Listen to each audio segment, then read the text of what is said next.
All right, we're live. Hello, everybody, and welcome to episode number 24 of the PTFootyPodcast. Here with the normal cast this time. No guests, but no one's missing either. I got Kevin with me here today, finally. About time, right? Yes, what's up, everybody? Yay. It's been a couple of weeks. Yes, it has. I got Brian. Wagwan popcorns. What the hell? That's how you say hello in Bermuda. Just let you know. All right, Oh, okay.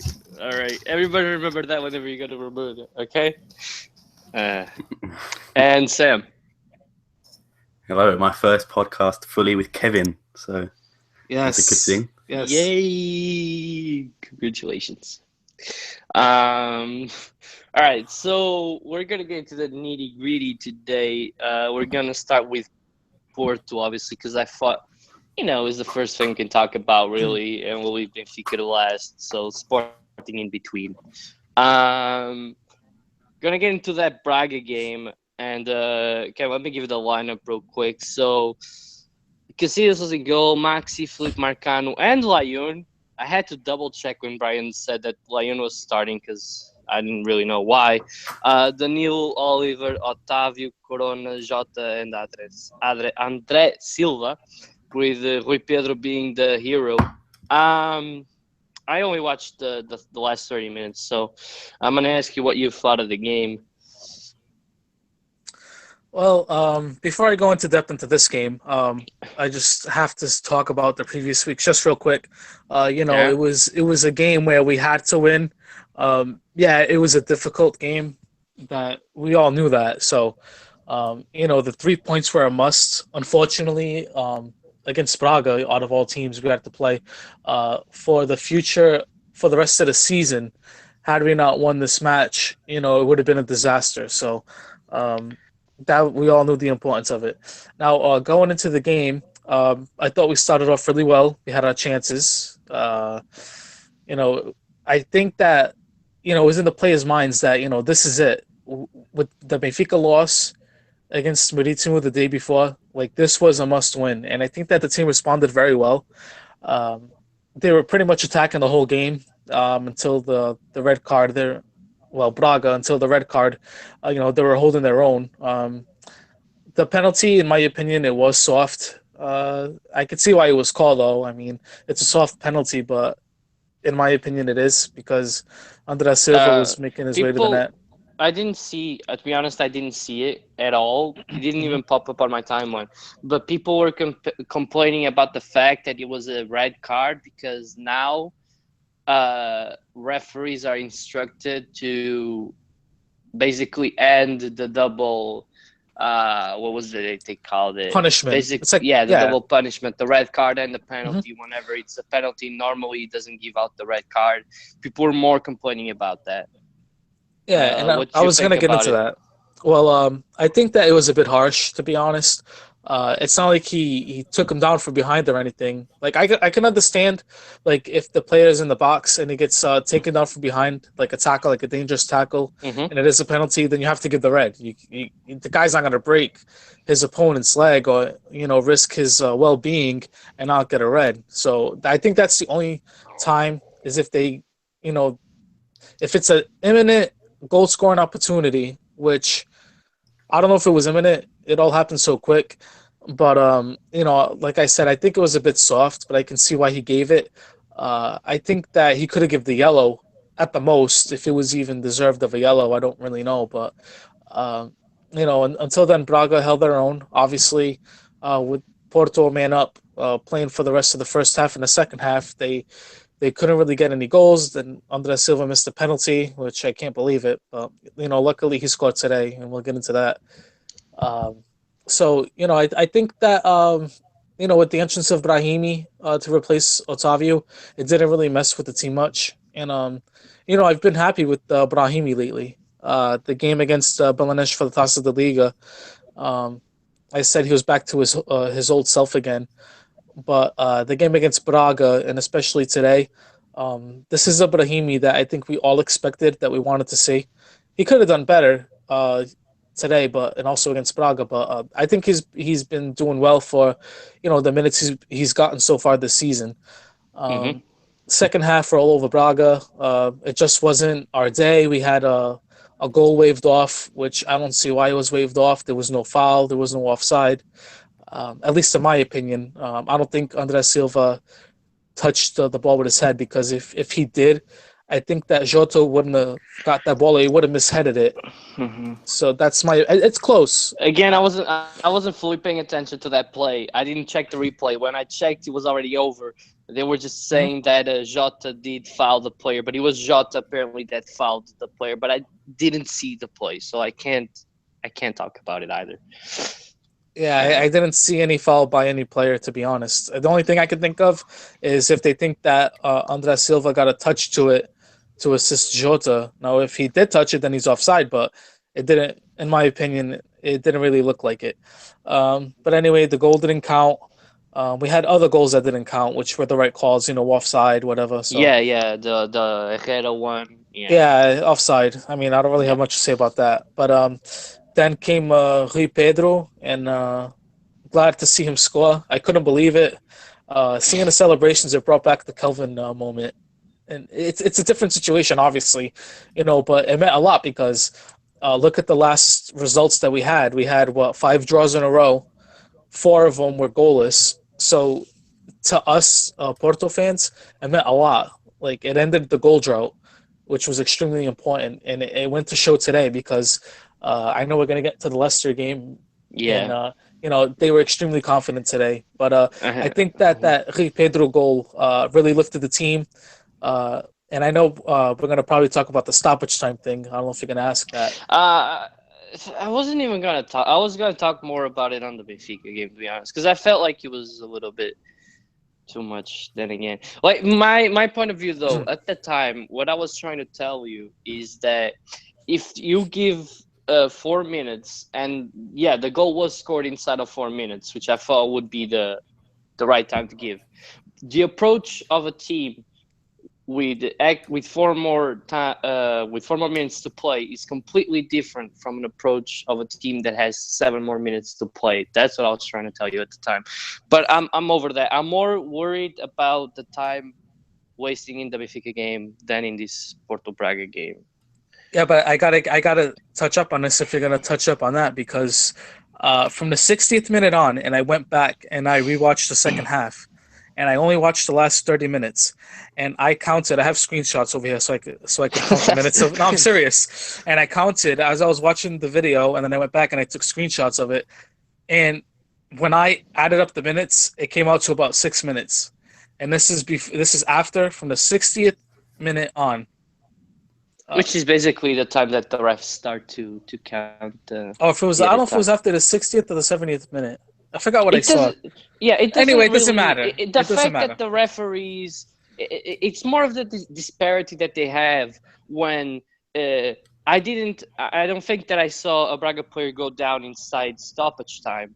While Marafona. In the Benfica game, Marafona is completely that guy every single game.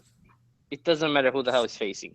While Maritime players, every minute were down on the pitch.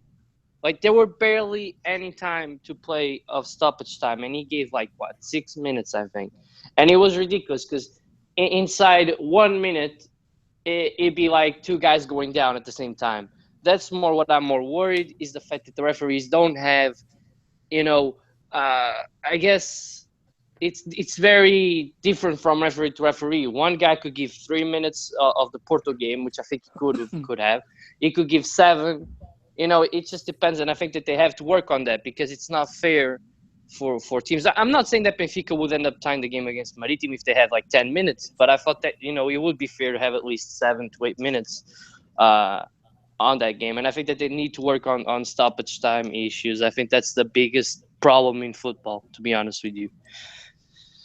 I think that I didn't really get to see all of the Benfica game. I saw parts of it, but and I've said this before, and I think that the referee from the Braga game did exactly what I think should be done.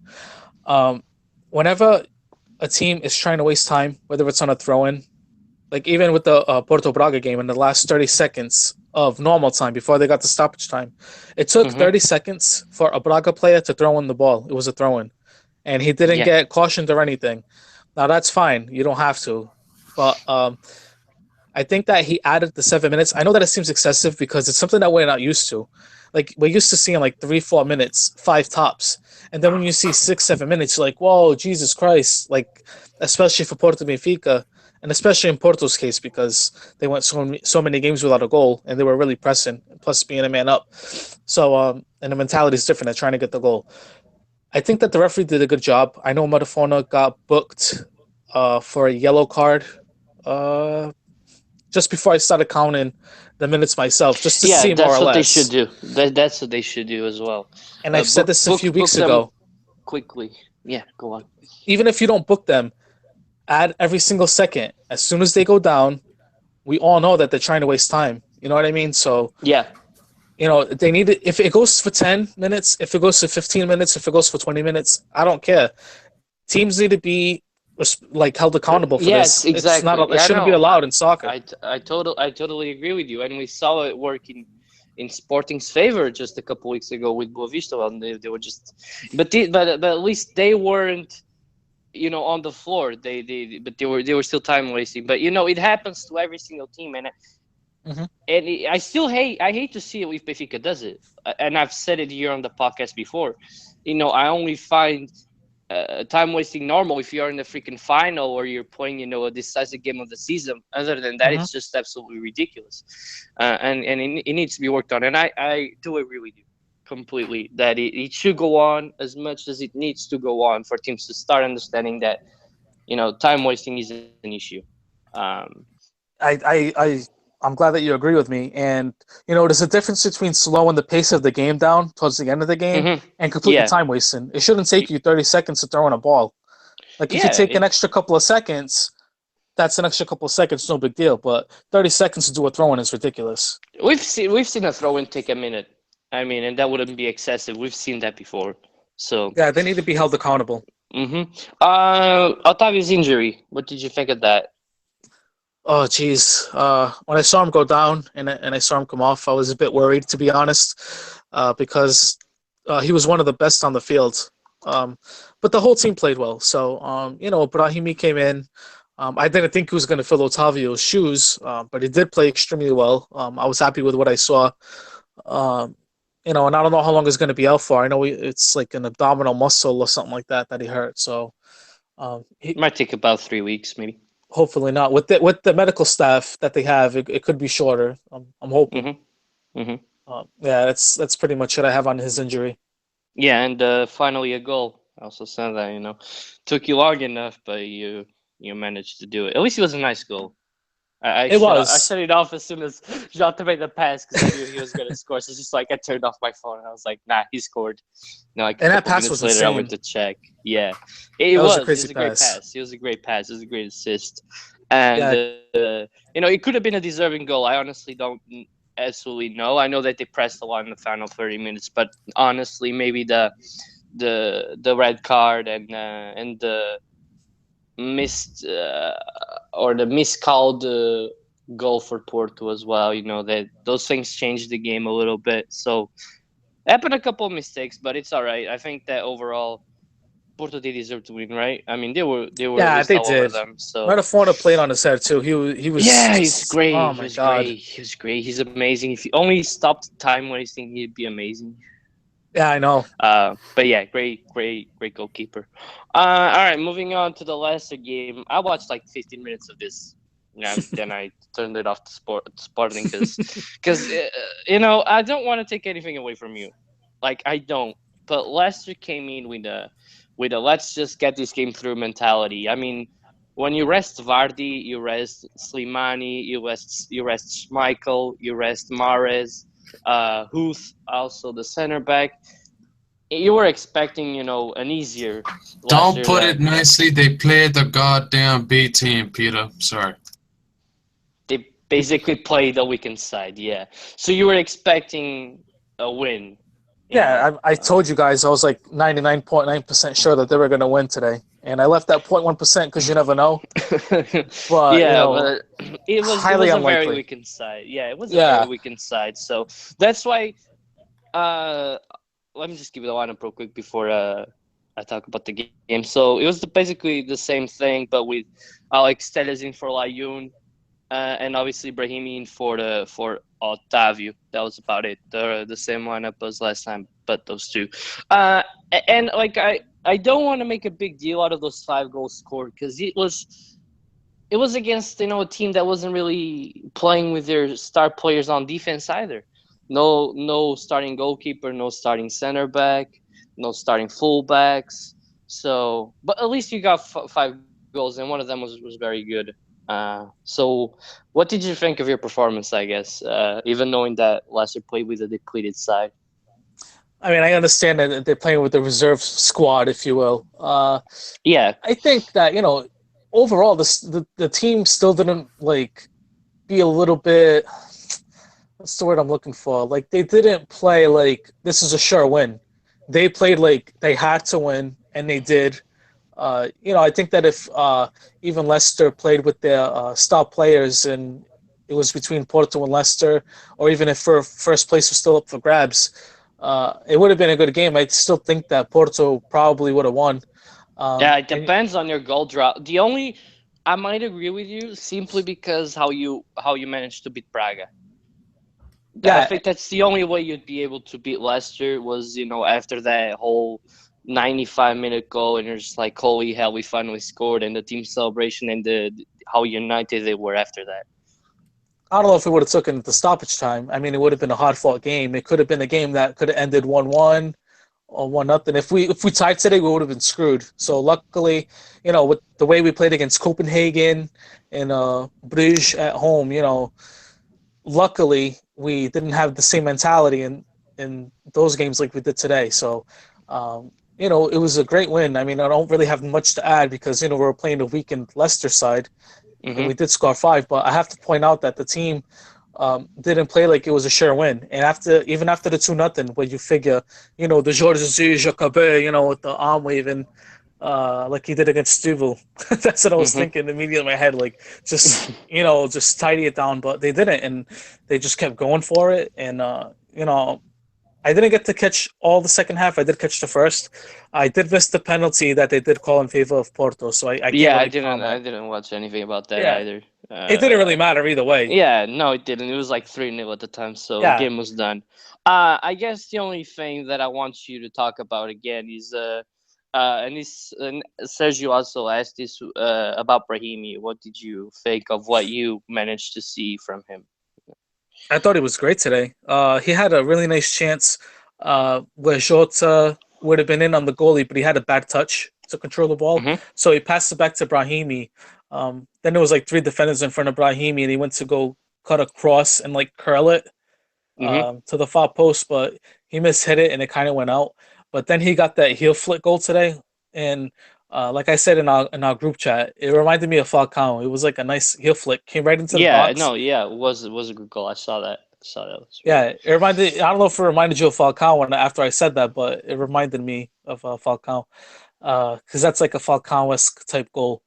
But yeah, I'm done commenting on the Leicester game because there's not really much to add. Yeah, no, it isn't. It isn't. Like, I just want you to know that those 5 goals probably won't. You won't score 5 goals every single game. That's basically what I'm trying to tell you. Is that to not take this result. Oh no, I know. I'm not taking it as we beat Leicester and we're the best. I'm not because we all know that they were weakened. But it's nice to win 5-0 against, even though it's a weakened Leicester. Of course it is. Especially after such a goal drought. Yeah, you know what I mean. Yeah, I just don't want you to have the idea that now you're just gonna breeze through opponents and put 3 past them every single week. It might happen, but the like. No, it's gonna be tough. Every game is gonna be tough, but exactly, it's gonna help us be in form.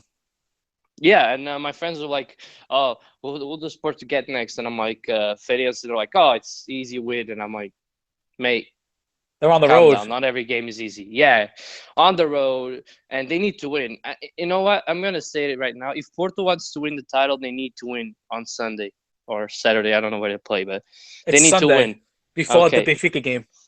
Okay, they need to win on Sunday. That's it. If they want to have a chance of winning the title, they need to win on Sunday because they need to keep on getting those points, from Benfica and from Sporting. And who knows, they might get points from both of them if they tie. So Porto definitely needs to win, and it's not going to be easy. They have to win, and they when they play Fitness, because they're at Fitness, they need to have the mentality, win the game, don't worry about Benfica Sporting, because obviously it's going to be on everybody's mind. Go there, do your job, get the 3 points. You have to get 3 points. It's a must-win. And then they can do it. Yeah, exactly. And then we'll see where you finish on the table. Exactly. You need to win. That's all you need to focus on. And just two quick points before we move on to Benfica and Sporting matches. I have to point out, today made 6 straight games that Porto haven't conceded a goal, and they broke the record for the century. That's like 600 and something minutes. I saw that just a while ago. And that's impressive. Nobody talks about, the defensive. There was so many games in a row where they didn't concede, and nobody talks about that. Only talk about the goal scoring drought, obviously, which is more important. But I'm happy that they went 6 straight games without a goal being conceded. And one more quick point before I finish off on Porto.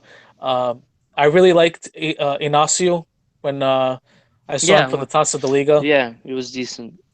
Yeah, he was. And just one more quick point. I don't want to forget. I don't want to forget because I wasn't here last week.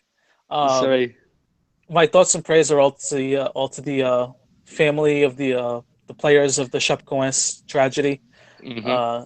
It's such a sad thing what happened. And I did see something. It happened again now in Switzerland as well. Another. Oh, did it? Crash. Yeah. Not with a club. It was just a plane crash. No. Yeah, it was a plane crash. Yeah. That's why I'm like deathly afraid of flying. I swear. But thoughts and prayers with them. That was a tragedy. Yeah. And I have to tip my hat off to Atlético Nacional for forfeiting the title. Yeah. And definitely. giving it to Chapecoense because that's good taste in sportsmanship and all sports aside and what team you like and whatever. At the end of the day, we're all human, and I think everybody recognized that. So I just have to point that out. It's okay. It's okay. And hopefully, Chapecoense can come back to what they were. I mean, it's going to be tough. They have to rebuild, but we'll see what happens with them, and hopefully, they get back to where they were. Yeah. I already did mention them last week, but I'm glad that you managed to weigh in on that. All right, but moving on now to another game they also refused to watch, the Sporting Setúbal game. I completely refused to watch games during the weekend. After Benfica was just like, no, screw this. I watching crap. I tuned in like that 90th minute to check the score, and it was 2-0, and I was like, all right then. But Sporting, managed to beat Setúbal 2-0. Bruno Cesar and William scored the goals. When Sam said that William scored, I was like, holy, what? Did he really? It was only header, so it was fine. Yeah, indeed. So it's Rui Patrício in goal, João Pereira, Coates, Schmidt, and Ziegler across the back. So basically the usual back four. William, Adrian Silva, Brian Ruiz, Gelson, Bruno Cesar, and Bas Dost. What did you think of the game, Sam? I thought we played pretty well. I thought Jabal's keeper was kept them in the game. It could have, well, not in the game, but it could have been 6 or 7. Their keeper really stepped it up in the last, well, let's say second half. I thought our defence was okay, not as good as it has been. And for once, I'm actually saying Bruno Cesar has a decent game because I've been quite harsh on him and Joel Campbell and Markovic and Elias, but the only one has had a decent game is Bruno Cesar. I'm not sure if you saw the goal, but it was very good goal. Apparently it was a good goal. I didn't see it. Free kick from the edge of the box and it went top corner. And William as well with a good header, good assist by Gelson again. Gelson has obviously been our player of the season so far. Let's hope he can keep it up. And well, and probably next summer I see him leaving to a team like, I don't know, Chelsea, Real Madrid, Barcelona. No, Chelsea. I know you like Chelsea, but no. I don't like Chelsea with young talent. I'll give you that. They'll probably loan him out for like 10 years. But right. So not much to talk about in the game. But like I said, good goal from Cesar, a good performance as well. my man of the match would probably have gone to Bruno Cesar. Maybe even, I know he let 2 in, but the Setúbal's keeper was very good as well, saving a lot of shots. So yeah, my man of the match for that game was Bruno Cesar. Can't understand why Bruno Barell wasn't doing that for Benfica B when he was there. He would have stayed. Idiot. But that's all right. It is what it is. I did tell my dad, like, I don't really rate that guy too much. And then he has a great game against Benfica and a good game against Sporting, and he also had a great game against Porto. And I'm sure that Kevin remembers that save that he made. Right? It's about the Setúbal game. Yeah. Yeah, I didn't want to talk about that. You know, and I got to congratulate Sporting for actually getting the 3 points against Vitória de Setúbal, because they took points away from Porto and Benfica. So, yeah, it wasn't going to be an easy game. I'm not sure if I fully want to touch on the Chapecoense thing on that game, because, you know, it was a little bit of a hypocrite move by Sporting. But all right, some people didn't like the fact that they had the emblem in the middle of their jersey. Why? I don't know why Brazilians didn't like that. I can't tell you why. The hypocrisy thing is mostly Benfica getting annoyed about the fact that they shouted for Chapecoense like 99% of the game, and yet they want people. They make like tifos saying that Benfica fans should follow Eusébio, and they talk trash about Eusébio, didn't respect a minute of silence when he died, and all that crap, and that's just hypocrisy. I don't know why they didn't like the thing, though, the Brazilians. I didn't check the article, but I know that some people thought it was poor taste to do it. But Sam, what did you think of the way that they honored Chapecoense? I think it was good. We had him on the shirt, so it's not like we did it intentionally to anger the Brazilians. I think it was just a bad placement of the badge. I don't see what's so bad about it being in the middle. But also the hashtag Força Chapecoense on the back as well. Yeah. It was a bit harder to see who was who, because obviously everyone had the same thing. Yeah. I saw that. I thought that the Força Chapecoense should have been enough, but I mean, I'm not complaining about that. I didn't even make much of it at first, but then I saw some people complaining, and I was like, holy hell, this is completely scaled quickly. And then I thought people complain about everything, so it's a tribute. Why are you complaining about something that is a tribute? It's not like we did it or anything. It was literally just a tribute. So yeah, I felt some people. I think that some people probably felt that they were trying to steal the spotlight of Chapecoense by doing that. But yeah, it's open to interpretation, I suppose, and not really a big deal. I just wanted to point that out. That's, you know, that there was some controversy about that. All right, but moving on to today's game, and I did watch most of this game. I didn't really pay attention to the second half, but I know what happened. So Sporting lost to Legia, and they're out of Europe for another year. Typical JJ there. Guilherme scored Legia's goal.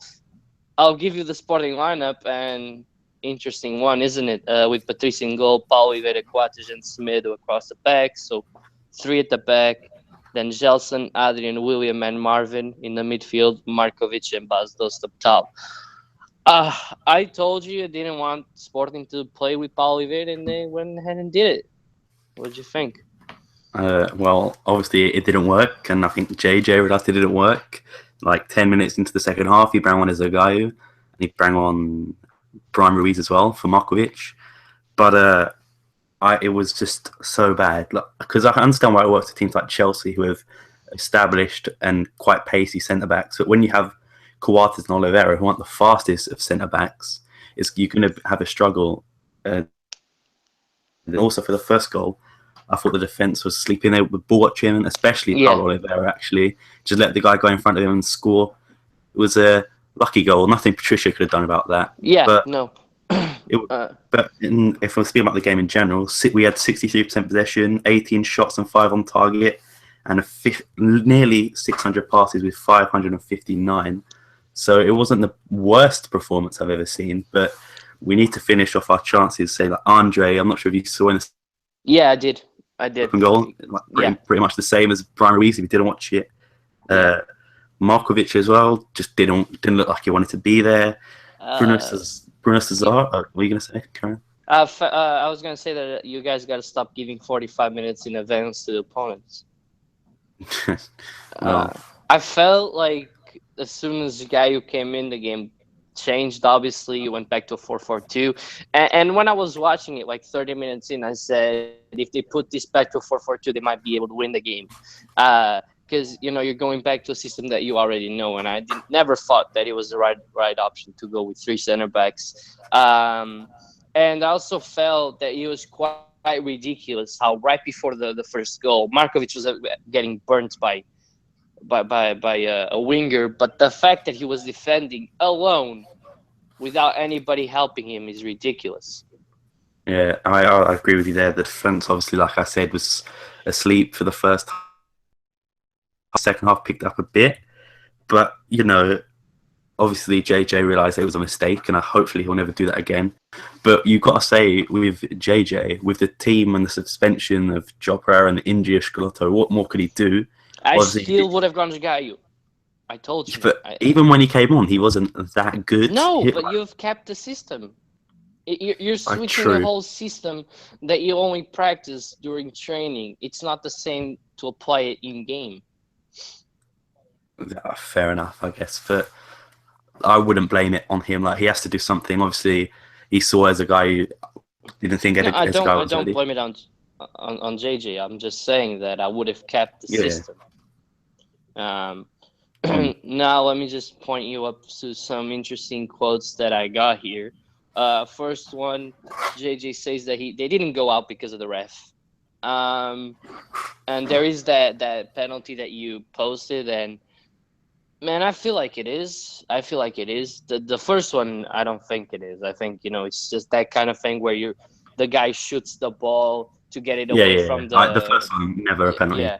Okay, good. Yeah. The second one, that definitely felt like a penalty. Would you have scored it? I don't know, but JJ right there depends saying who's that they taking it. If he puts William on it again, who knows? He probably sky that. William also got sent off, so just might not forget about that. And here's an interesting one from JJ again. This is from O Jogo, and it says Benfica with a question mark. It's gonna be tough because you're gonna arrive at 5 a.m. Basically stating that. Let me see. Good excuse if we lose. Yeah, I guess. basically he's going with an excuse. And do you guys speak Portuguese, so I don't have to translate this, or do you guys want me to translate this?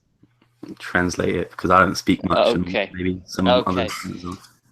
All right. He says it doesn't get more difficult because of the defeat, but because you're gonna arrive at 5 a.m. and we have 2 days without practice. Of course, if we didn't lose, we'd have the mental ability and the confidence to be in a better state of mind. Basically, what he said after the game. As well, Benfica lost as well to Maritimo and to Napoli. So it's not like they went on 2 games in the bounce. They've lost as well. So it's not, Benfica have the upper hand. Who knows who has the upper hand, because we both lost in our recent games. So who knows? Yeah. And he also took a shot at Benfica. Now I'm just saying that our opponent also didn't win. We didn't. And I think that Benfica are in a way less, I guess, the only way that it could work on Benfica's favor is because they stayed in the Champions League and Sporting didn't even make it to the Europa League. I guess that's the only way that can mentally play in Benfica's favor. But I think that Sporting got the advantage on that one. Later on in the season, sorry to interrupt you, they could also go against you due to fitness in games and lack of training. So, who knows? Although, if you're playing every 3 days and you're winning, your confidence sky high. No matter if you're playing from Sunday to Sunday is a little bit different. It's that whole, thing where it works both ways, because you can be tired, but you can have emotion levels like sky high, and then You can have a team that's winning every Sunday, but then they're like, yeah, but they're still winning and they're playing midweek. I'd rather be playing midweek as well. That can also weigh into the players. Let's say that Benfica on the final stretch of the year are still first place and they're in like the quarterfinals of the Champions League, and Sporting players go like, oh man, they're winning every single week and they're playing in midweek. How are we going to catch up to them and all that crap? It can work both ways, but I do agree that it could work in Sporting's favor a little bit better. Hopefully. Does. Yeah, that's what you want. Although I think every Sporting fan wanted Europa League football. I think everybody likes European football, and it's bad, and it might force you to sell as well, unlike Alex thinks. Yeah, Alex doesn't like it. So. Yeah, but I can sort of see where he comes from though, in the fact that we can focus on the league now. Yeah, I get it too. No, yeah, it's true, but it can backfire as well. What happened like last year? You guys went into the Europa League, went right out against Bayern Leverkusen, didn't win the league. Didn't win the cup, didn't win the League Cup, didn't win anything. It's a terrible year. And you went out of Europe early, like I'm talking February. So, we can also, if Sporting has another year without winning a single title, JJ's gone. I disagree. I don't think he is gone. I think he'll give him to the remainder of his contract unless the next season after this, if he doesn't win anything, he finishes like 4th or 5th. No. He's not staying if he was another year.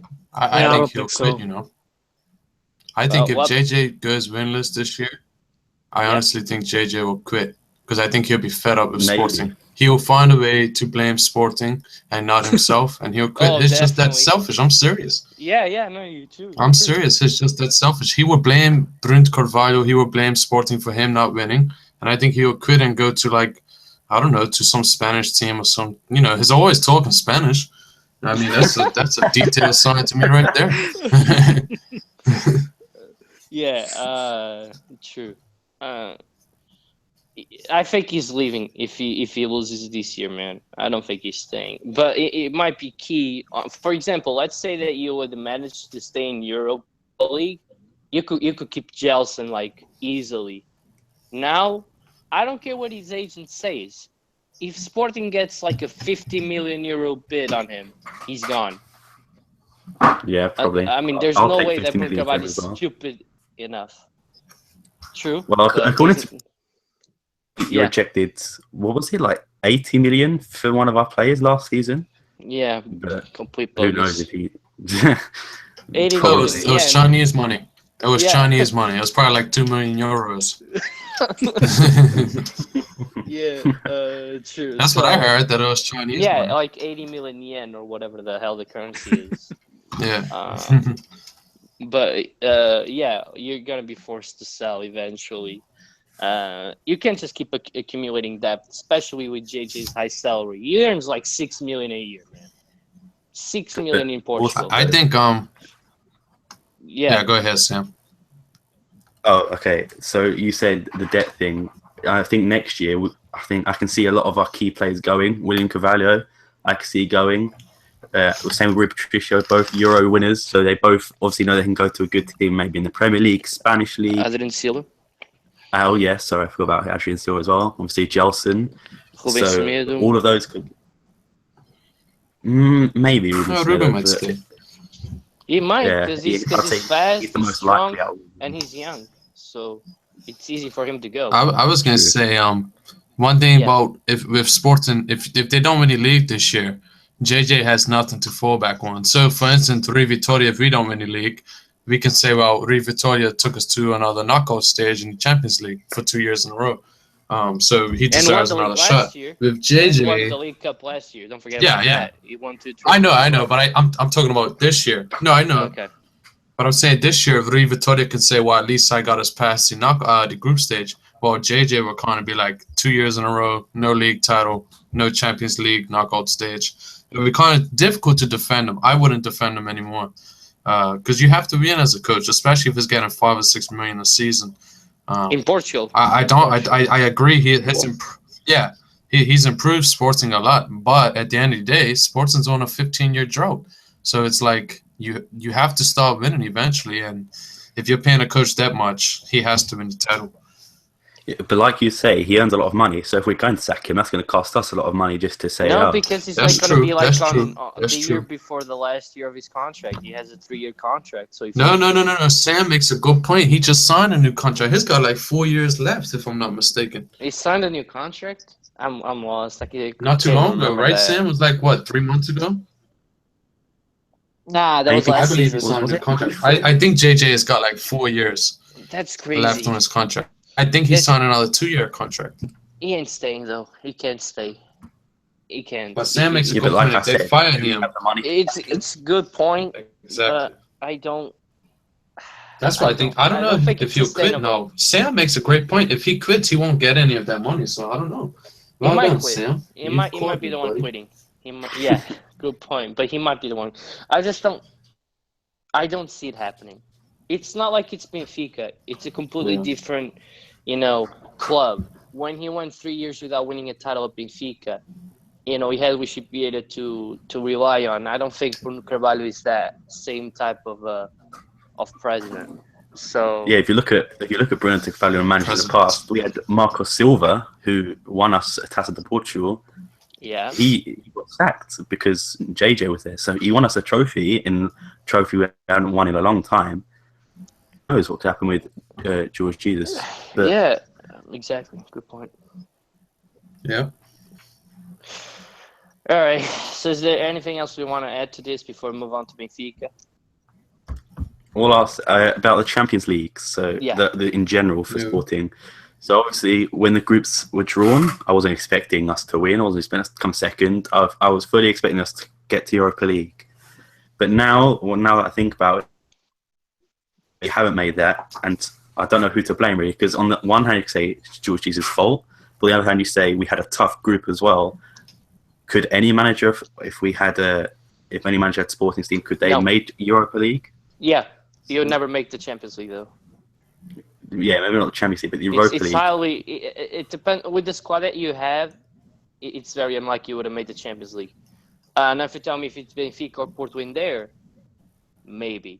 But with Sporting squad, no. I think Champions League is impossible. Europa League was what was demanded of him. Get to wins on Lazio. I mean, I sent you guys the message. How long has it been since they won in Europe? It was like 20-something years that Lazio has last won in Europe. So there since you go. Since 95, yeah. So it's mandatory for Sporting to win those 2 games. And I don't want to, diminish Lazio at all, but they can't lose. Yeah, listen, Sporting brought in JJ obviously to win a league title because they're on a drought. But secondly, Sporting's never been really a European team. They don't make it past the group stages very often. They've never won in their history a European trophy unless you count the what is it called? The Cup Winners' Cup back in the day that doesn't exist anymore. Yeah. So JJ is failing in one aspect. Well, it's technically failing in 2, but he has another chance this year. So this is make or break for JJ in my opinion, but who really knows? Up to BDC. Yeah, and even it's still early. It's early, but it's still early. Yeah, that's what I'm saying. Yeah, Sam. My last point on the game was not in the game, Champions in general. Sorry, there. Yeah. So the referee, obviously, they don't have an easy job. My dad's referee. Obviously, I can vouch for that. But yay! Finally, another dad that. Sorry, my dad was also a referee. So sorry to cut you off there. Yeah. Okay. But Champions League, we haven't. I'm not blaming UEFA. I'm not saying it's a campaign or whatever. But we're just so unlucky with decisions like the handball today. If you remember 2013 or 14 against Schalke when Jonathan Silva headed the ball, gave a penalty. So I don't know. So yeah. Again, I think it's Portuguese teams in general though, because it has happened to Porto and it happened to Benfica, and it's gonna keep happening to us. We're just not very high ranked in UEFA's, So I think it happens to us. We don't get the rubber degree in Europe, and it has happened to all the teams. So unfortunately, that's gonna keep on happening. But again, I also think that Sporting, if they did their job, they still would have gone through to the Europa League. Oh yeah, we had. I'm not blaming the referee. We had not hundreds, but a lot of chances to get us back in the game. Andre with the open goal. Andre took quite a lot of shots as well. Bastos didn't look like he wanted to play the game. Markovic, as I said earlier.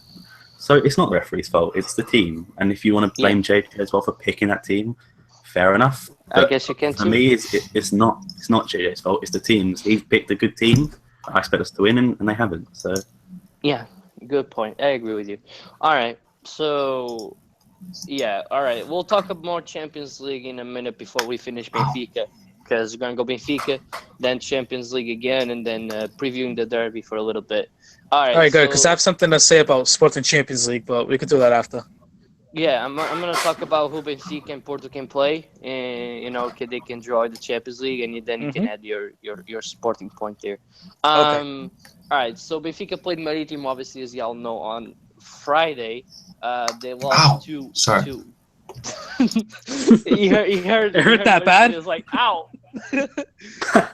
Yeah, It wasn't about the game, but it actually works out perfectly for that. So obviously Marítimo won 2-1 against Benfica. Gazarian, Gedge, and Mauricio were the goal scorers. Obviously Gazarian and Mauricio for Marítimo, Gedge for Benfica.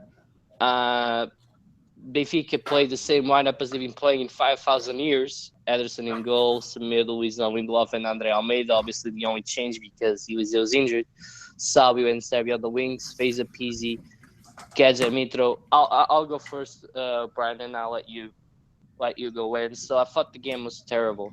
Benfica couldn't get anything going on offense. Defense wasn't solid. Lindelof he's tired.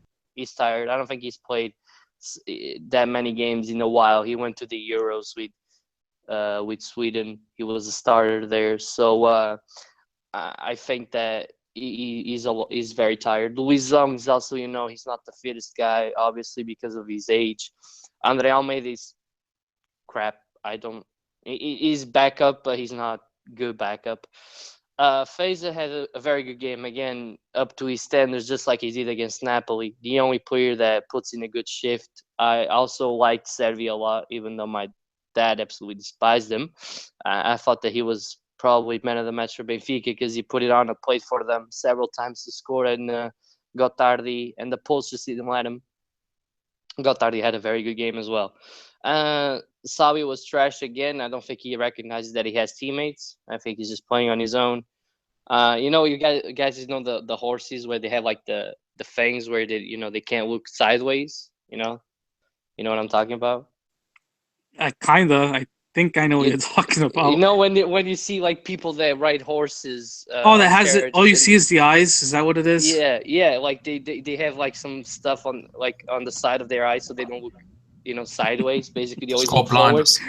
There you go. The blinders. It's called blinders. That's a little weird analogy. That's basically Savio, right? He puts in those blinders and always sees forward. Doesn't see anything else. So I thought it was pretty terrible. Again, PZ not up to his standard. I don't think he can play 8 regularly. He's not an 8. He's not a natural born central midfielder. Orte's been missed a lot, and I've been saying that for a while now with my dad. Gedge had a decent game. I guess Gedge is also very tired. I think he should have been rested. And Mitroglou is not getting the service. I'm not blaming anything on him. 0. I ain't blaming him at all. The last point that I want to make before, Brian, I'll let you take the word. I want to talk about just quickly how everybody missed the obstruction on Ederson on that second goal. Not when the ball is in the box. When the ball is in the box, you don't see a player. But when he's crossing the ball in, there's a player in front of Ederson that doesn't let him approach the cross correctly, and that ended up costing us a goal. I'm not saying I disagree. It's fault, but fair. It's all right for you to. I'm gonna be straight up honest. With you guys. When Benfica lose and I don't watch the game live, I do not watch the highlights, so I have no idea what happened at all. I didn't see any goals. Right. I didn't see any fouls. I have no idea what happened. It's been happening since the first minute of the game, and Ederson was trying to tell the referee that there was a guy that was always in front of him. It was Gazarian, I believe, that was always in front of him when the corners were getting taken. So he couldn't approach them correctly. Now, the referee never saw that because when the ball got into the box, there was nobody there. But that already, didn't let him approach the play correctly. Now, y'all free to disagree. I just said that was my point of view. My dad also disagreed with me. That was only my point of view because I saw that and it felt like that was what happened. But if you guys want to disagree, you're free to do so. Oh, I wholeheartedly disagree. Yeah. Well, all right, yeah, sorry, go on. No, I was just going to make my point because my point about Benito was going to be quick because I didn't see it. Obviously, I'm disappointed with Benfica's performance because I heard we played like crap. Very disappointed in Rui Vitória for not rotating. We bought so many players to rotate, and we haven't been doing it for some reason. Why Rafa didn't play, I don't know. Jardel should have played. Salvio has been terrible. Lindelof looks tired. Luizão looks tired. And, we have these players to play, and they just don't. Zikovic got caught up to the team and never plays. So it's a weird one. So, yeah, I'm disappointed. I told you that the league's far from over because we built up a big lead very early. It was only a matter of time before we lost points. Obviously, we still have to play Sporting. So even if Sporting beat us, the league's not over. You know what I mean? It's only like 1 point ahead. They only get 1 point ahead. So. I'm not being cocky here. I expect us to win the Tetra. I hope we win the Tetra. I'm not saying we're going to blast past. It's going to be a tight league the whole season. So even if Sporting win, I'm confident that we could still win this league title, especially because we have a lot of players that we can rotate. And then eventually, Rui Vitória has to do that. So, yeah. So it's disappointing, but it was only a matter of time before we dropped points. It had to happen. It's disappointing because you can fault why it happened. It wasn't the ref. It wasn't the lack of chances that we actually had a lot. It was the tiredness of the players. They were all tired, and everybody can see that, and everybody saw that against Napoli, and everybody's going to see that against Sporting. And it is beyond me how Rui Vitória doesn't start. I'm not saying everybody, listen up. Instead of playing Luizão, play Jardel. Instead of playing Servi, play Rafa. Instead of playing Salvio, play Rafa. Instead of playing Guedes, play Rafa, for example, because Rafa can do all those three positions. If you don't want to play Guedes, play Raul and Mitro. That already changes up the squad enough for it to not be as tired as he normally is. All right. Well, against Sporting, we're going to have, in my opinion, I'm sure Rui Vitória is going to make 3 changes. If he doesn't, that's going to be crazy. Rafa's going to start. Starts. I believe that. Jonas starts. No, I don't think Jonas starts. Jonas starts. No, I think this is what's going to happen. He started. I think Rafa's going to start over Salvio. I think Mitroglou is going to start against Raul, even though they're both fresh. And Grimaldo is going to play. Grimaldo is going to be fresh. And Jardel. So that's 4 players. Jardel's going to play instead of Luizão.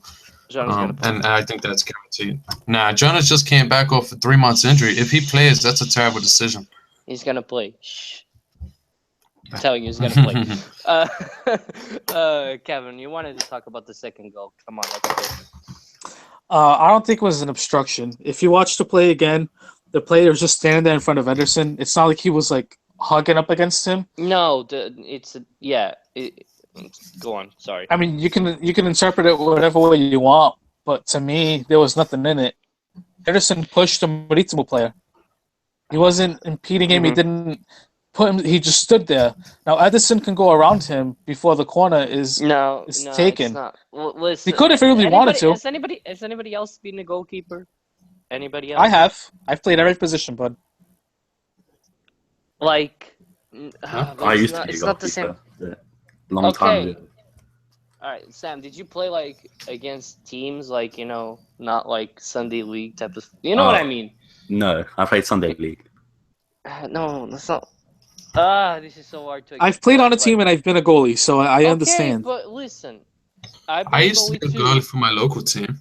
And how hard it is for you to get around a player that's right in front of you? Push him out of the way, and if you have to, go on top of him and fall. The referee's going to call it anyway. That's exactly why Ederson At the end of the day, didn't Raul miss a sitter? We're not gonna. Let's not blame the referees. No, I don't want to blame the referee. We're just discussing the play. I'm not blaming it. I said it. I'm not blaming the ref. We're trying to discuss why I think it's an obstruction is because I've been a goalkeeper and I know how fucking hard it is to get around the player when he's right in front of you. I say as long as he's not touching Edison, it's not a foul. Then how do you think he's not I obstructing didn't see him? it. It's not I'm like just saying, Edison was coming out. Him. When I saw it, Edison standing there with the Marítimo player in front of him. Yeah. If Edison is running out to go get the ball, and the Marítimo player runs in front of him and obstructs him, then that's a foul. That doesn't happen because the Marítimo player runs away before he starts running. But he already lost seconds when he then was grab in him and front push of him down. And then you fall, and the referee's going to call the foul the other way. That's why he fell. It doesn't sound like a foul, and he. Whatever. You got to watch it, Brian. You have to. Yeah. It doesn't sound. The way you're saying he runs away before, it doesn't sound like a foul to me. He pushes the Marítimo player and then tries saving it, and then it went in, and he was trying to make an excuse. I heard him shout, and I heard him go, and I saw him go down before the ball went in. And every time, I saw the replay, and as soon as the ball is crossing the box, he's not there. But when the ball is being hit, he's right in front of him, obstructing him. Now, I don't want to make a big deal out of this. It's free to interpret. Everybody can interpret it their own way. I'm just saying, being a former goalkeeper, I know how goddamn hard it is to get around a player. And it always upset me when they did that. I just wanted to punch him in the face. But, all right, it's free to interpret. Everybody can say whatever they want to say about that play. And I do see your point of view, Kevin. Don't get me wrong. Like, I know what you're trying to say. And, I guess I am on this. I have this opinion because it happened to me. Maybe I'd have a different opinion if it happened to somebody else, Of course. So we're going to move on, though. So overall, I think the only issue that the referee had, it was the added time. The fact that Marítimo players were going down every second and he didn't compensate a minute.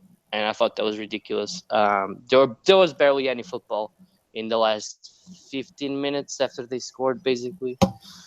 So, but we're moving on now. By the way, I just want to point out that I said Benfica was going to lose 3 times in a row. It's been 2. One more loss and I'll be right, which I don't want to be. But I said that after the Marítimo game, Benfica is going to lose both games. And maybe another draw. Looks like it. I'd take a draw. Trust me, I will too, especially if Porto wins against Feirense. We're gonna win 1-0. That's my guess. But anyway, we'll get into it. All right. So if you could play Napoli, obviously lost 2-1. Partially was because everybody knew the score. 30 minutes in that Besiktas was losing 3-0. But Gabbiadini and Martins scored for Napoli. Raul once again just doesn't give up and manages to grab a goal for Benfica. Now, it's the same lineup, but Raul in for Mitroglou. The same issue that we had with him not rotating the squad keeps happening. Brian, I'll let you go first this time. What did you think of the game? I thought the first half we were bad, but not that bad. I thought it was pretty even. We didn't have that many chances though. Pizzi was invisible. Salvio's been bad like usual. The only highlight was Feja. Feja was usually as good as usual, of course. But yeah, and then without a left back, man, Andre Almeida's just not a left back at all. Even at right back, he just doesn't help out the attack, and at left back even worse. And I think I don't want to blame him for our loss, but he was a part of us not having any fluidity. But then his second half was absolutely terrible. One of the worst performances I want to say I've seen in my life. Definitely. I've been watching Benfica since I was a little kid, and probably one of the worst performances I've ever seen. But it comes down to us probably knowing Dinamo will win 4-0. But at the end of the day, as a coach, you should tell your team, who cares what that result is? Let's win this game. Fans pay to watch that. I want to finish first, Yeah, it's 2 things. First, you want to finish first. Even though this year, finishing first or second doesn't matter, because right now it seems like it's strong teams on both sides. But still, you should want to win because fans paid to watch that game. There was over 50,000 fans there. Portugal in a crisis, we know that. Maybe not as bad as they used to be, but a lot of people struggle to pay for those tickets. And you should try to always win for them at the end of the day. Yeah. So I wasn't happy that we played so terribly. But if we beat Sporting, it will all be all right, Yeah, but I thought the defense is absolutely terrible. The only bright thing that I saw was that in the first half, I barely heard the name Hamsik. Yeah, and that's I true. thought that was a good job by Benfica. But other than that, man, that game was disgusting. It was incredibly bad, especially that second goal. Yeah, I didn't even really watch it. Like, it was just. That second goal was terrible. I tweeted it on the pod account. As a Benfica fan, that shit is ridiculous because there was no type of effort whatsoever. Luizão was just standing around. Lindelof couldn't get to the player. I guess the only positive that Rui Vitória will have to kind of rotate now. There's 2 losses in a row. It's Luizão not doing very well, so Jardel's fit, so he has to play him. Yeah, you know? He has to. And listen, I want Jardel, I want Lindelof, I want Grimaldo, I want Rafa, I want Carrillo as well. Why not? Every game start. No. Listen. And I want $1 million. Salvio isn't doing enough to say that Carrillo is doing shit. So at this point, anybody can take that right midfielder spot to me. So why not play Rafa on your right and keep starting on your left? I said I want Rafa. I want Carrillo. I want anybody. I want somebody else to play on the right side. Man. He's not terrible. He's terrible. Don't even go there. No, he's not terrible. I think you're a little biased to Carrillo's terrible. He had one good play against. No, he had bad games. I'm not saying he's terrible. Nobody denies the fact that he was a great player at Sporting. So he's not terrible. He was around a lot of shit players, let's be honest. Especially at that time when he first got to Sporting. Whoa. Let's be honest, Sam. No, Sam. Come on. Help me out here. Sam, those years when he first got to Sporting. I don't like him, but obviously, like, he didn't play football for a year, so obviously he's going to be a bit rusty. I said he was going to be good in the second half of the season. I did say that. Sell him in January. So because it's just terrible. It's terrible, man. No, he's not terrible. I'm telling you, if we can get 20 million for him, even though it's been shit, you wouldn't take it? I would. I would, but I don't want to. Zikovic is better. I want him to succeed at my club because I know he's good. I'm not throwing the towel on him. I swear, if he scores against us on the derby, I'm just going to go. My dad already he's not going to play. He's going to start for Benfica. My dad already said that. Like, he's going to start. He could start. We've seen it before. We've seen how start against Atletico Madrid. So... No, I don't. If Rui Vitória starts Carrillo, I'm going to be pissed. Unless he has Listen, Salvio has 5 goals for Benfica. He could have fucking 15, 20. I don't care. He's trash. He's not good enough anymore. And it's not like 5 good performances. He can go out year. I'm still going to say that he's not good enough for Benfica anymore because he was already a very selfish player. But he knew how to cross the freaking ball when he had to, and now he doesn't even do that. Putting those amazing crosses that, for example, 2 years ago he did with Rodrigo to finish off a game in the Europa League. He's just not that player anymore. So at this point, I take Carrillo, I take Rafa, I take Zivkovic over him. I take anybody over Salvio because I just don't rate him highly now. Sevi's amazing though, and my dad keeps bashing on him, but he's gonna miss him when he's gone. Can tell that much. You guys want to talk? You want to talk Kaul? Because I can talk Kaul. I thought he was pretty invisible during the game. I thought he played pretty poorly. He wasn't getting much. He wasn't getting much support, but terrible IQ. Incredibly, yeah, he just doesn't know how to position himself, and he's another player that I wouldn't mind Benfica selling him in the summer and just buying a better player as fast as possible. My dad likes him. I just say no. I don't. Yeah, I told this to Sam earlier. Like he might work hard, but my washing machine works hard. But I don't pay my washing machine crazy amounts of money for that. Man, he works. So. He works hard, and he's not bad. But he's not a guy to start for Benfica every single game. No. He doesn't have that skill. Just like I've said with Lisandro, and I'm keeping this opinion. Lisandro is not a player to start 10 to 15 games for Benfica because what he does wrong will show a hell of a lot more than it does over the course of 4 to 5 games.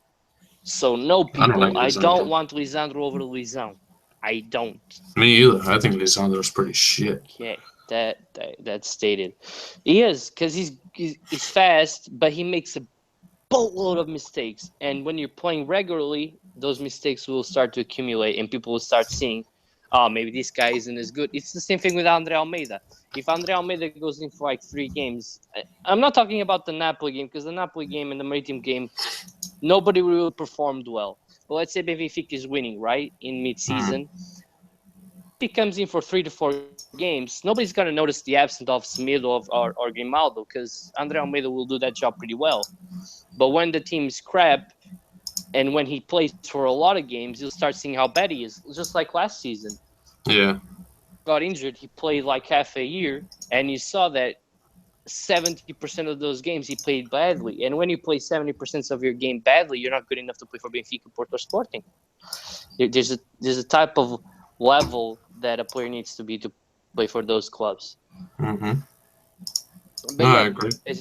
Basically, defense was absolutely terrible. Now, before we preview the derby, we're going to talk about what teams Porto and Benfica can play in the Champions League. Sorry.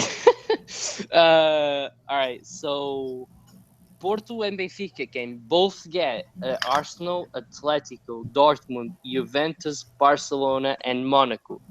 Now, Porto can play Napoli, and Benfica can play Leicester. Kevin, who do you want? Oh, jeez, that's like asking, pick your poison and see which one ain't gonna kill you. Looking at the list here, I don't want Dortmund again. It'd have to be Monaco or Atletico. All right. Or Napoli. I'll take Napoli. Brian. I actually think we'll do good against Leicester, and not because Porto destroyed them today, because that was a weak team. But Leicester Stop saying that. It was a weak team. Let me enjoy my win. Jeez. No, you guys deserve to win. I'm just saying it was a weaker side. But Leicester are struggling in the Premier League, meaning they have to play the best players in the Premier League. And England usually doesn't give the teams any leeway. So if it's like you have to play Sunday, you have to no matter what. And that could be an advantage for Benfica because the Portuguese league does give us some leeway. Or I would take, I think, Juventus is really good, but for some reason I think we'll beat them 1-0 on aggregate. Mm-hmm. I don't know why. All right. I want Arsenal, Leicester, or Monaco. Monaco will destroy us. I especially want Arsenal because Arsenal have been in good form. But it's Arsenal, bro. Though it's They'll Arsenal. take us lightly. They're bound to bottle it. They'll take us lightly. Alexis Sanchez versus Luizão. Arsenal always takes smaller teams lightly. Lewandowski is still inside Lindelof's pocket. You might want to try and look for him. So I mean, obviously, Alexis Sanchez and Ozil are the only 2 strong points for Arsenal. Because let's face it, but Monaco. Listen, Monaco is, Monaco, they scored so many goals in like 20 games. It's Leonard Jardim. I'm not worried. It's outrageous, dude. With our defense and their goal scoring abilities, Bernardo Silva. Let's all just figure it out that the games are in February. But they have Bernardo Silva and we don't. Everything can change by then.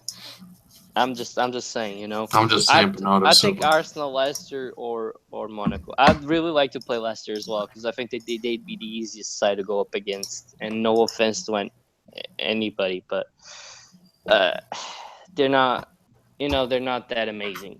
They got Mahrez, they got Slimani, and they got Vardy, but other than that, they're a beatable side. Vardy hasn't scored in a long time as well. But he's always troubled though. So it's like one of those players that if he's not scoring, maybe he can open up space for another player to come in and score. So it's not to take him lightly. But what about Sam? What does he want? Oh, I forgot. Never mind. So Sorry, Sam, I had to. 8 hours out scoring, and you're going to say that to me. All right. I might as well just ask you though. Who do you think that Benfica and Porto should go up against? What is their easiest matchups? I guess. So Porto and Napoli probably is what. Maybe Monaco as well, because like you said, happened. Monaco haven't got the young Falcao, for example, 30 years old, maybe even older. Yeah.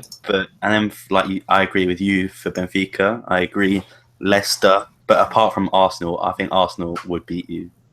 But Leicester and Monaco. I think Arsenal would be like a game where you'd lose it away and win at home. I think it'd be close because, to be honest with you, the difference in quality is not that big. I know Alexis Sanchez and Ozil, True. But besides that, they have a strong defense. We normally have a strong defense as well. Goalkeepers ain't that much of a difference. Strikers definitely isn't, because I love Giroud, but Giroud isn't really, the greatest striker in the world. But they start playing Sanchez at striker now. Yeah, but then who do you got on the wings? I mean, Walker isn't amazing. Walcott, Chamberlain's good, but he's not, who plays on the right side? I think it's usually Walcott plays right. There you go. So you got Walcott against Grimaldo. That ain't that much of an advantage to them. And then you got Oxlade-Chamberlain up against Nelson Semedo. So it's a good matchup for Benfica. It's a very difficult matchup. Very difficult, but it's one of the best matchups in my opinion. I think that Walcott would burn Grimaldo. You have lost your shit. He's not that much. He is fast, but goddamn, Grimaldo is fast. Grimaldo is one of the best young left backs in Europe. Walcott wasn't even that good though, like a year ago. Now he's just getting on form. Walcott is more inconsistent than consistent, so more than likely we're gonna catch him in his shit, and it's not gonna make a difference.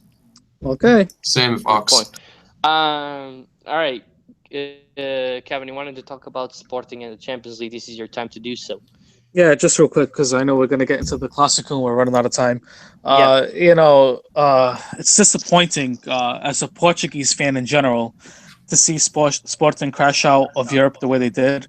They played well against Real Madrid in Madrid, and you had high hopes for them that maybe they can make it out of this group if they had positive results against Dortmund, which we knew would be very tough. And when the group got drawn, we all knew it was going to be difficult, and it was more likely than not Sporting wouldn't make it out of the group, but at least get Europa League.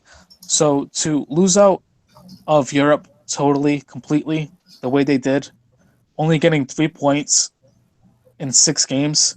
Yeah, so I was going to say, people fail to realize that they lost 5 games, right? They lost 5 games.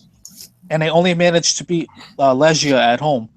They should have won against Legia, or at least stolen a point from Dortmund. And at home against Real Madrid. That's a game that they should have tried to get a point, was at home to Real Madrid. That was the key match. Had they drawn today, obviously they would have made it. But, for a team, Legia hasn't made it, to Europe in since 95? Is that what it was? They haven't won in Europe since 95. Won a game. Okay. Think about that. Alex wasn't even born yet. I was only seriously. I was 1 year old. I was 9 years old, and Alex wasn't even born yet. King Alex wasn't even born yet. You believe that? Since 95. Oh, yeah. Shout out to Alex. I don't know if he's listening, but follow him at Razinho00. I'm sure he would appreciate that. Yeah, not 00, 00. He always used to mess up his own name. But going back to Sporting real quick, I am disappointed as a Portuguese fan to see them get out of Europe the way they did, especially against Legia, who, I warned you guys a few weeks ago when they got that 3-3 draw against Real Madrid. I said, Sporting needs to watch out because Legia, even though they lost even to Dortmund 8-4, they're scoring goals and they're a threat. And I don't think Sporting took them as seriously as they should. I mean, with that lineup that was put forth today, JJ needs to get a smack. That was just... What more could he have done with that lineup, though? Plays you. But he's just not as good. It's like... What's the difference? You can't go from a 4-4-2 to a 3-4-3 and expect results, especially against a team that scored 7 goals against Dortmund and Real Madrid. 7 freaking goals. And he does this in Europe. He always tweaks the lineup in Europe. And he put Paulo Oliveira, what was it, against Dortmund, I believe? Dortmund. Yeah. And look, it was a disaster. And he did it again. Why would you do that again? You know what I mean? What was the lineup? Compare the lineup from Stubble to today. I'm not really sure. How many changes did he make? I got it. It must have been quite a few. All right, so hold on. Give me a second. Patrício, João Pereira, Paulo Oliveira, Coates, Semedo, Ziegler. William, Adrian, Gelson, Bruno César, and Markovic. That's a difference. Brian Ruiz also didn't play. So Paulo Oliveira, Markovic. But there's also the fact that I don't think Joel Campbell and Alan Ruiz, even though they're not going to do big difference for us. Joel Campbell's injured. Yeah. He's injured. But, so 3 changes. He put in Markovic, he put in Paulo Oliveira, and I'm completely missing out the other change. But Bruno César didn't start, did he? What, today? I know he played. I think he played, but I don't know if he started. You say today? In any case. Yeah, he did. Yeah, Bruno César. Yeah. So 2 changes at least. So 1 up top, 1 in the defense. Midfield stayed the same. So, let me just finish off what I was going to say. You always fix the lineup, so that's what you were saying. So, if he did it against Dortmund and it didn't work, why would you do it again? He's never even done this in the league. He's never put Paulo Oliveira as a right back in the league. And he knows why he didn't do it. It's kind of like you threw in the towel and was like, whatever happens, happens. You know what I mean? So, I think that it's mainly JJ's fault, and not entirely his. Sporting have no depth. They've been buying players who, Brian Ruiz. It was shit. Yeah, not shit, but I mean, these guys are kind of up there in age, you know. That's JJ's motto, though. But that is the whole. But for me, it's not the age. It's players like Alan Ruiz, and who I've never heard of. Douglas is an okay signing, but we've got a lot of centre backs already. All right, but listen, people. Whenever we get on a break, we'll talk Sporting again. All right, let's go on with the Clásico. That take a long time, and because there's a lot to touch upon, and there's a lot of holes in there. But I guess let me try and give you the tale of the tape. I suppose the easiest way. Benfica came from a draw, win, loss. Those are the last 4 results. Sporting come after loss. Benfica stayed in Europe. Sporting are out of Europe. Sporting have 1 last day rest and a long trip to come back to Portugal. Game is is at the Luz. 65,000 people. Who's everybody taking? Sport. Fairly obvious. I'm going to take Sporting. I think Benfica's going to win. Either Benfica's going to win 1-0 or we're going to draw. Either way, even if we lose or Sporting lose, the league's not over. It's far from over. Mm-hmm. And with derbies, you just never know, man. So it's almost stupid predicting a derby because you just really never, ever know. Ever. Kevin? I'm not really sure the results. I think that Benfica might win. I hope it's a draw, or I hope that Sporting wins. There might be a goal in 88 minutos or in the 92nd minute. I don't know, but it's possible. Mm-hmm. Maybe 88. Yeah. I'm going with a Sporting win. Yes, I hope so. I'm keeping my prediction. He's trying to jinx it, fellas. Don't believe him. No, I'm not trying to jinx it. I just don't. 1-0. I told my friend. I told one of my friends that he's starting to get into football and all that crap, and he was asking me. He asked me about 4 weeks ago when we played Sporting, and I said that we were going to play him, in 4 weeks, and I said that we were going to lose. and I stick by that. Even if we beat Maritimo, even if we beat Napoli, I would have gone with Sporting wins. So I'm gonna keep it that way. I hope you're right. No, I hope by that I hope that I'm wrong. I hope you're right. But I just don't. I think JJ has Benfica's number still. It might not happen. Benfica might even win 3-0, but I'm expecting Sporting to smash Benfica at home. Yeah, well, I'm expecting more of the same. If Benfica doesn't win Sunday, this league is going to be cracked wide open. It's going to be a doozy. If Porto wins. If Porto, they have to beat Feirense. I mean, we're all assuming that Porto's going to win. But it's going to be tough. I mean, they got to get the job done first, like I said. But if Porto wins, and Benfica doesn't win Sunday, they're slipping. These guys don't see it out because you lost to Maritimo and then you lost in Champions League. But then you also drew. No, I do. I know against Besiktas. You know what I mean? It's slipping. I think you're the only one that kind of realizes it, Peter. You know what I mean?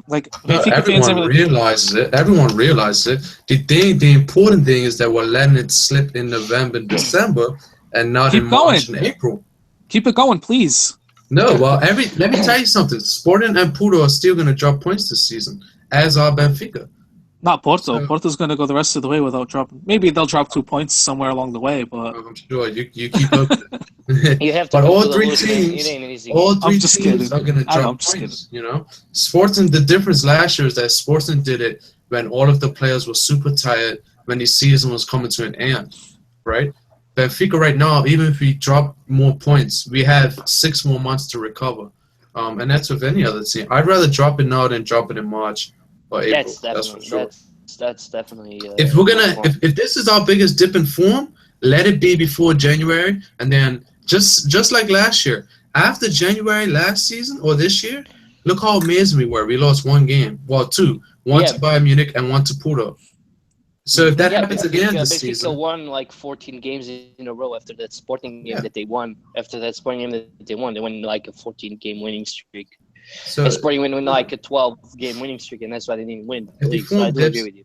Which it has dipped. Let it dip now, and let's recover for January. And this might be a good time to Rui Vitória to learn a lesson for his players to not get as tired, to rotate the squad a little bit better. Exactly. We got a couple Twitter questions before Kevin does his roundup of the scores. We already talked about the Brahimi performance. Brian, I'll let you answer this one. Has Luizão overstayed his time in the starting 11 at Benfica? Sergio West. Just about, but that's because we started to lose recently. Up until Maritimo, he was doing quite fine. I guess so. I mean, once Jardel is fit, I guess Jardel should come back. Jardel went to the bench, so maybe that's good news. Yeah, well, I said the other day, if it isn't broke, don't fix it, meaning Luizão was playing well, but it is broke, so now let's fix it. Another Benfica question, and then we'll go to the Sporting question that Sergio also asked. And this one, it goes to you as well. Is Pizzi a number 8 a strong option? Is Pizzi as a number 8 a strong option in big matches? No, because I think teams shut him down pretty quickly. So no, he's not. But unfortunately, he's going to be the one playing against Sporting. So we have to figure out a way to beat Sporting without a number 8, basically, because I'm pretty sure Pizzi's not going to show up. Completely disagree with you. I think that he only shows up in big games. He showed up against Porto? No, but he showed up against Napoli? I'm not talking about Napoli. I'm not talking about Porto. What about Porto? For example, Bayern Munich last year was amazing. Most of his Champions League games number 8 against Bayern Munich. Napoli did, but exactly. So he doesn't show up in big games. I think he's still a strong option. I'll leave it at that. Yeah. Last one, also by Sergio. He said, we all know Vitória will stick to his 11 on Sunday. With Vitória will starting. What do you think will be JJ's starting 11, Sam? Probably the one against Stubal. Probably exact same. So let me try and help you out. So Patricio, João Pereira, Coates, Schmidt, and Ziegler. Yeah. And then William and Adrian Silva. Yeah. Who do you have on the wings, though? Bruno Cesar looks a bit burnt out, so maybe give the nods to Markovic, play on the left wing, maybe. And Chelsea on the right. Yeah. Brian Ruiz is going to start. After last season, do you think JJ would start him after that myth? Like, I know it's obviously a long time ago, but that myth might obviously play on his mind. Because he scored against Benfica last year as well. Okay. He had a big game against Benfica.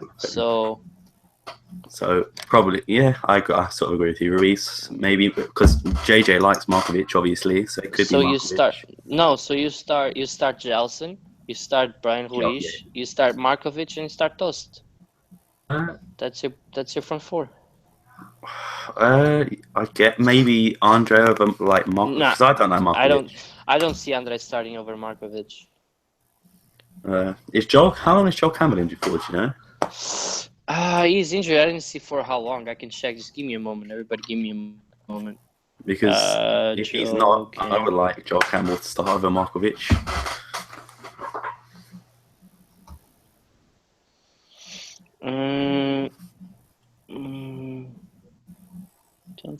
Yeah, there we go. I got one from Jogo. Joking. Well, he has an ankle injury. Oh, I'm sorry, on his knee. No, that's Palvish.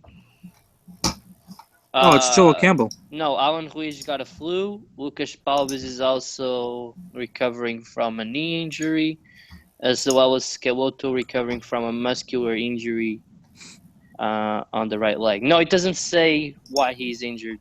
But it's his knee. Well, okay. Kevin says it's his knee, so I doubt he'll play against Benfica. Even then, I don't think you'd start him because he's not even been that good. So actually, Markovic is a good shout. Obviously against Benfica, maybe score, maybe he'll do nothing like he's done for the majority of the games this season. But I don't know. Would get the nod. Mm-hmm. All right. So to recap, Rui Patrício, João Pereira, Coates, Semedo, and Ziga, William, Adrian Silva, Gelson, and Brian Ruiz, Campbell or Markovic in behind Bastos. That's basically your starting 11 for Sunday. Correct. All right. So Kevin says it's a draw or Benfica win. Brian takes Benfica to win. Sam and I take Sporting to win. We'll see who's right next week. We're done with 20 questions. We're done with everything. So, Kevin, you're free to go through your roundup. All right. Before I start the roundup, just two things real quick. First, I want to say that I wish that we could loan Kelvin to Sporting on Sunday because that probably would have been a big help, but unfortunately we can't. And the other thing is I'll be back covering games on the podcast account, and I'll also be covering Santa Clara when they're playing on the weekends. I won't be able to do any Wednesday games if they have any. Which by the way, before you go on, I also want to remind you guys. I know this is late, but we still got the Patreon account up and running. And listen, people, if we get 1 or 2 more subscribers, we'll be able to put this up on iTunes as fast as possible. We're also gonna do a GoFundMe as well. Because I know some people don't like subscribing monthly to have to pay because it feels like a bill and all something that you're giving. But Neil told me to remind people, and I almost forgot. So we do have a Patreon account. If you want to donate, it's like $5 a month, and it helps us out. We'd go straight up to iTunes and we start posting everything up in there. So if you want to subscribe, please do so. Just look on PTFootyPodcast on Patreon and it should pop up. If you don't see it, it's on our pinned tweet on Twitter at PTFootyPodcast. It's the first tweet you'll see. Now, please do go on with the roundup of the scores now. Okay, so we'll start off with the game from Friday since it opened up the Jornada. Marítimo 2, Benfica 1, Rio Ave 3, Tondela 1, Sporting 2, Setúbal 0, Porto 1, Braga 0. Hold on a second, my screen timed out. Stuff that happens when you're live. Jesus. Moreirense 3, Nacional 1, Feirense 0, Oroco 2. So that's good that, for me at least, it goes to show that we can win there. Estoril 1, Belenenses 1, Guimarães 1, Chaves 1, Paços Ferreira 2, Boa Vista 1. For the table, Benfica's in first with 29 points, followed by Sporting in second with 27. Porto are in third with 25. Braga's in fourth with 23. Guimarães fifth with 21. Sixth is Rio Ave Marítimo with 17. Eighth place, Chaves with 16. Estoril in ninth with 15. 10th place is Belenenses in Oroca with 14. Tied for 12th place is Paços Ferreira, Boa Vista, and Vitória de Setúbal with 13. Tied for 15th is Moreirense and Feirense with 11 points. 17th, Tondela with 9. And like I've said before, they look like a candidate to be relegated, even though it's still early. Nacional is last place with 8 points. Next week, or the weekend coming up, Vitória de Setúbal, Estoril, Belenenses, Marítimo, Chaves, Moreirense, Boa Vista, Guimarães, Feirense, Porto. That game is on early on Sunday. That's 11 a.m. Eastern time and 1600 hours Peter's time in the Portuguese continent, or 1500 hours in the Azores. Yeah. Then no, 1 more hour in the Azores. 1 more hour in the Azores. Yeah, less. I don't know if you knew that. So it's 15. Yeah, one less hour, so 1500 in the Azores. Yeah, just in case we have anybody in the Azores listening. I doubt it, but you never know. Shout out to those Azorian people. Yes, I love my Azorian people. Nacional, Tondela, and we all know Benfica Sporting, 1 p.m. Eastern, 1800 hours Portuguese continental time, 1700 hours in the Azores. Then it's Braga, Paços Ferreira, and to close out the week, Oroca, Rio Ave. All right, how are we doing top 5 and bottom 5 in this in the league? Can you do that as well? Yep, if you could just give me 1 second. Shout out to Santa Clara, even though they're slipping up too. Just some quick news on Santa Clara. I don't know if anybody knew. They got a new manager. Yes. They used to coach Paços Ferreira. Can't remember the guy's name. Carlos Pinto. There you go. Yep. And, I did see that. And also, I don't know if anybody knew this, but they're in tough times financially. They have to get promoted within the next 3 seasons and get an investor to survive. If not, the chances of even surviving or being around would be slim. They might even have to just shut down and, some teams do Estrela da Amadora. I don't know if they ever came back. Probably not. No, they don't. They don't have a senior squad. All right. You Franks only. Yeah. But they'll work the way back up. All right. So for the top 5 in the Portuguese second division, first place Portimonense with 42 points. Jesus, what a gap. Yeah, they're doing really well. Vitor Oliveira, I hope he goes to Santa Clara next year. Deportivo das Aves just second with 36. Third place, Cova da Piedade with 31. Fourth place is Santa Piedade in third. Holy. Yeah, and they just joined the second division this season. I know. Yep. Santa Clara's in fourth with 28 points. And so is Penafiel. They have the same amount of points as Santa Clara. And Académica were having a hard time because they're at the bottom of the table. They are now only 1 point behind Santa Clara. They have 27. So even though they're 11 points away from Deportivo das Aves, it looks like they're going to be fighting hard to come back up. Yeah. So the bottom 5, 1, 2, 3, 4, 5. Varzim is 18th with 17 points. Oh, geez, it's a tie for 18th place. Hold on. You got, oh my God. From 11th, geez. You got Famalicão, Porto B, Sporting da Covilhã, Guimarães B, Gil Vicente, Faf, Braga B, and Varzim, all with 17 points. Académico de Viseu is 19th with 18 points. Oh, wait. I just read that completely wrong. Jesus Christ. I was looking at games played. Scratch that. Let me do this over again. Start over. I was like, this is impossible. All right. Let me start over. God, I feel like an idiot. All right. Tied for 18. What happens when you do live? Oh, God. I hate reading it from a bowler because it's just 2 sides. All right. So 18th place is Braga B and Varzim with 18. Académico is in 19th with 15 points. Friamunt with 14 points in 20th place. Leishon's in 21st with 13. Lioness is 22nd. Jesus Christ, my screen timed out again. With 12 points. So yeah, that's the bottom 5. God, I just made this podcast extended unnecessarily by like 2 minutes. That's it's my first day back for like 2 weeks, so these guys gotta excuse me. Yeah, you got a break. Don't worry. A little rusty. Yeah.